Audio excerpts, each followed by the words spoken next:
pergunta é: como eliminar as mágoas? É possível não esquecer uma mágoa e continuar amando a pessoa que magoou? Mágoa é um veneno que a gente toma e quer que o outro morra. É natural que nós tenhamos ressentimentos ante os atos das pessoas que possam nos afetar. É natural que tenhamos momentos de raiva, é natural que algumas vezes até excedamos em um retorno, em uma reação. Isso está dentro de uma naturalidade da nossa existência, não significa que somos piores, que somos maiores. Quando se fala no aspecto mágoa, já é um passo além. O verbo magoar é um verbo pronominal, é um verbo reflexivo. O que quer dizer isso? Ele deve ser conjugado com um pronome.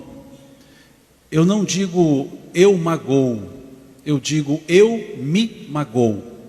Tu te magoas, ele se magoa. Nós nos magoamos, vós vos magoais, eles se magoam. Ou seja, o verbo ele precisa desse pronome indicativo de quem é o agente da ação. Então não é correto eu dizer ele me magoa. O correto é dizer eu me magoei com a atitude dele. A própria estrutura gramatical, verbal, já indica que a mágoa é uma deliberação pessoal. Não é uma terceira pessoa que a causa em mim. Por isso eu disse que é o veneno que eu tomo e quero que o outro morra. Quem vai perder o apetite sou eu, e não aquele com o qual me magoei. Quem vai perder o sono sou eu, e não aquele com o qual me magoei. Ou seja, é uma reação deliberada de guarda de um sentimento que é danoso àquele que o guarda. E por que é danoso àquele que o guarda? Porque mágoa é uma demonstração do egoísmo. Quando alguém me magoa, quando alguém faz algo que é diferente daquilo que eu gostaria que ele fizesse para comigo, é quando a minha expectativa depositada em alguém não é atendida. Então, o egoísmo determina que ele não fez do jeito que eu queria, e por isso eu me magoei.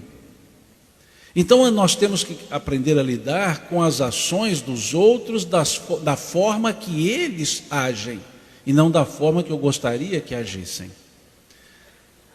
Volto a dizer, é diferente daquele sentimento enraivecido momentaneamente, é diferente de uma leve frustração, de uma leve decepção, que passa tão logo a gente respira.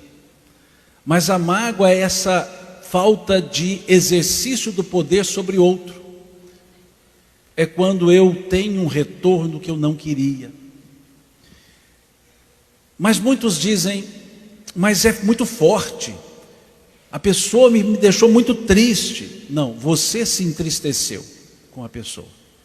Não transfira a outrem as reações que são suas. Não deposite em outrem aquilo que é seu.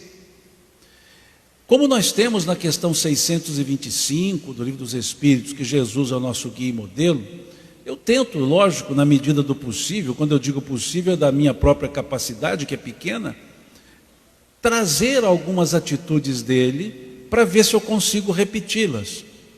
Na maioria das vezes eu não consigo, na totalidade das vezes, quase sempre. Mas vejam, imaginemos Jesus na situação que ocorreu com ele. Ele escolheu 12 apóstolos, a dedo, literalmente a dedo. Foi indicando um a um, cada um deles, e os chamou. Os 12 melhores homens de então, para ele. Os 12 com os quais ele contaria. Um trai, um nega, 9 fogem quando ele é preso. Gente boa. Só um ficou, João, o jovenzinho. Jesus é crucificado, estavam esses 11, já que Judas não mais estava, reunidos, e apresenta-se Jesus para eles. E ele se apresenta, depois de todo esse processo, traição, negação e fuga, e diz o que para eles quando ele se apresenta?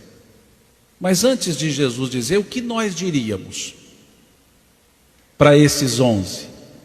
Tudo bem, é assim que vocês me tratam, né?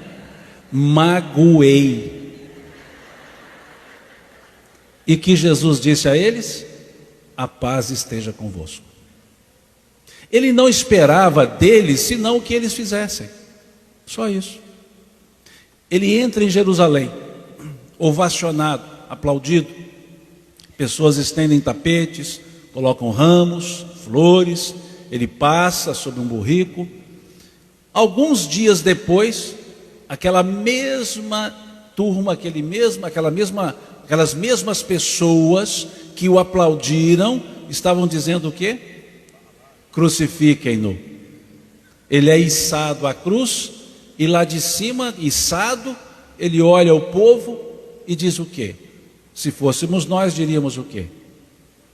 Bando de ingrato, curei metade de vocês aqui, vocês agora me põem na cruz.